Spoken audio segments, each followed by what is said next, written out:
Hi, welcome back to my kitchen. So today we're gonna make the most requested recipe during this time, especially during Ramadan time. I get a lot of messages and even emails asking for a proper meat kanji recipe. Now in my older videos, there's one recipe that I've put up for you non-meat eaters, that is the seafood kanji, which is really delicious. However, today we're going to be making a very traditional and a very old school style Sri Lankan Muslim kanji. Now kanji is something that Sri Lankan Muslims have during the fasting time, because as soon as you break fast, this gives you that instant energy and it fills you up really well.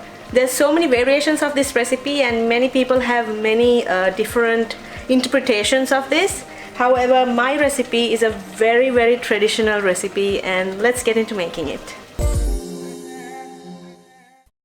Here is a little glimpse of what I'll be using today, and as usual I will write everything in the description box below. I'm just smashing my ginger and garlic paste for now. This is all that you'll need in your dry ingredients, and then we have a little wet ingredients like onions, tomato, and the ginger and garlic. I will write everything in the description box below, so please do take a look at that. You're going to need 1 kilo of beef. Now when you're buying beef, you have to buy beef bone in. That's beef with bones and that which is fatty, because the fat is what is going to give all that flavor into this kanji. So make sure you buy beef bones with a lot of fat and meat together.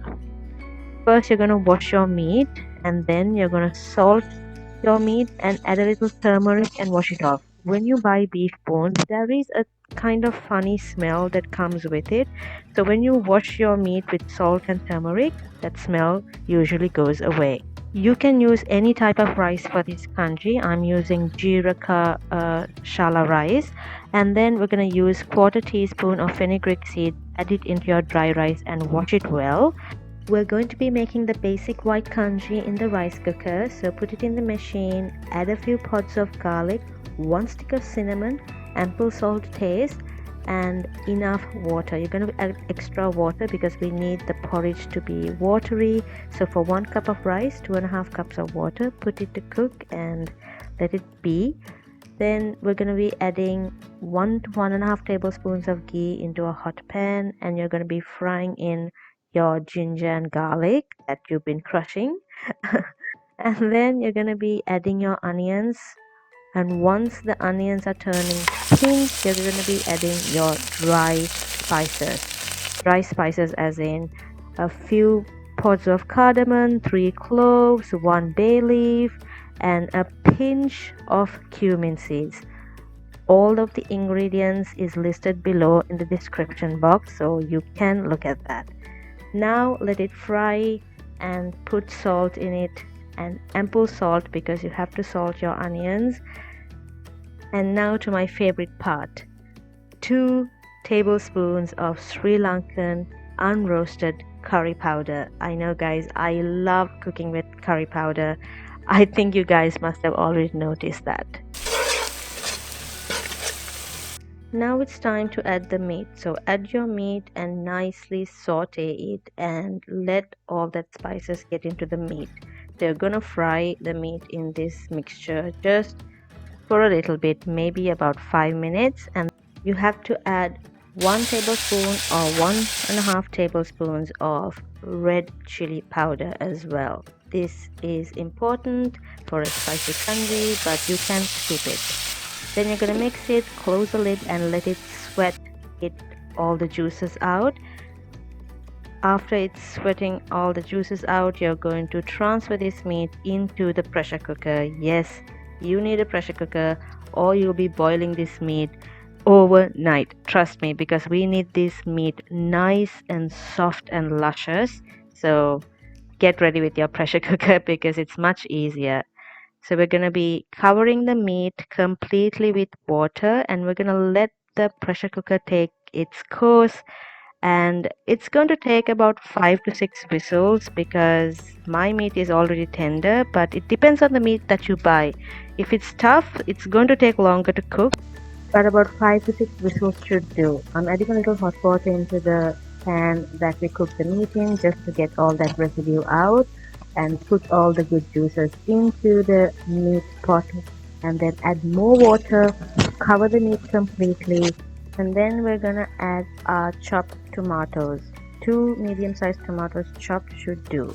Okay, so now this is completely optional. This is just a modern way of enhancing the flavors, but you don't have to use this. If my grandmother knows that I'm using soup bouillon cubes for my kanji, she's not going to be very happy, but I use it. So you're going to just add 1 soup bouillon cube in there. You have to cook the meat completely first before we close the lid and pressure cook. It's very, very important, because I have seen people just put everything into the pressure cooker and close it, but then the meat doesn't get the chance to absorb the flavor. It just gets soft. So what we have to do is we have to cook the meat first. So in the meantime, we're going to check on our kanji in the rice cooker. Checking on the kanji. Now this is a basic white kanji. It's already soft and boiled and a little bit watery. We're going to be adding a thick cup of coconut milk into this, giving it a good mix and letting it be. I'm using a trusty chopstick. You can use a spoon. So now the meat is getting really cooked well.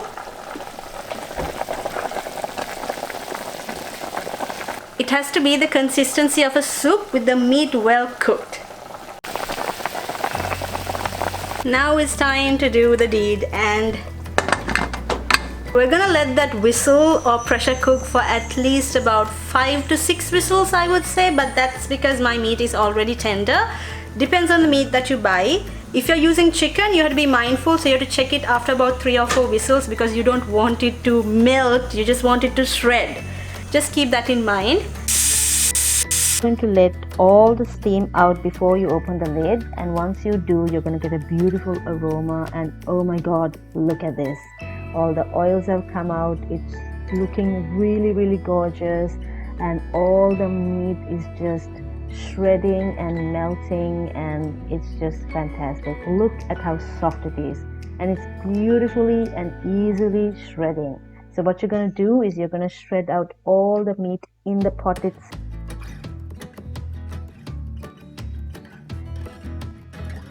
Yeah, this is the correct consistency for this kanji. So take out all the bones if you want, but we prefer the bones in, and then just smash up all the meat.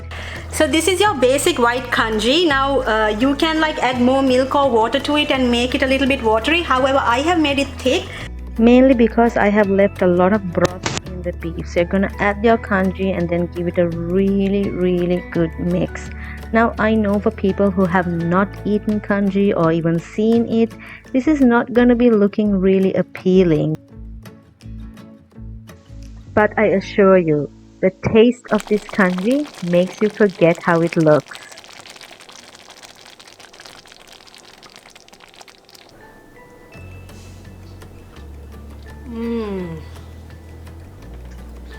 It's so good. It reminds me of my childhood. It reminds me back home.